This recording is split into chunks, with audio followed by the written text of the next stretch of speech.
সকলকে জয় যিশু। প্রভুকে ধন্যবাদ দিই। প্রভু সকলকে আশীষ করুক। ঈশ্বরের সন্তানরা আমাদের দেহের একটা ছোট্ট অঙ্গ, যা গোটা জীবনকে প্রভাবিত করতে পারে। আসুন আমরা বাক্যের মাধ্যমে জেনে নিই। যাকবের বাক্য 3 অধ্যায় 5 থেকে 6 পদ। তেমনি জীবও দেহের একটা ছোট্ট অঙ্গ, তবু তা বড় বড় কথা বলে। দেখো, আগুনে এক ছোট্ট ফুলকি কেমন এক বিরাট বনকে পুড়িয়ে ছারখার করে দিতে পারে। জীবও তেমনি আমাদের দেহের অঙ্গগুলির মধ্যে জীব হলো অধর্মে এক জগৎ, কারণ জীব থেকে নানা মন্দ আমাদের দেহে ছড়িয়ে পড়ে।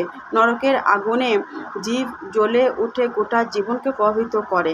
তাহলে জীব হচ্ছে একটা অধর্মের জগৎ, যা নানা রকমের মন্দ কথা দেহে ছড়িয়ে যেতে পারে। এখানে জীব বলতে বোঝানো হয়েছে কথা বলার ক্ষমতা এবং তার প্রভাব সম্পর্কে সতর্ক করা হয়েছে।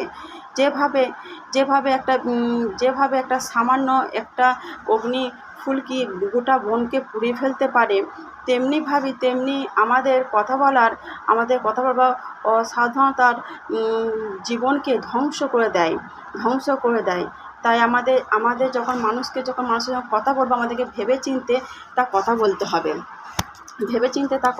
হবে। খারাপ কথা একবার বেরিয়ে গেলে তা ফিরিয়ে নেওয়া যায় না। মানুষের ভালো গুণকে তা খারাপ করে দিতে পারে। সেরকমই আমাদের জীবনকে। তাই কথা বলার সময় অন্তত আমাদের ভেবেচিন্তে কথা বলা উচিত। ঈশ্বর সকলকে আশীষ করুক। সকলকে জয় যিশু। আমিন।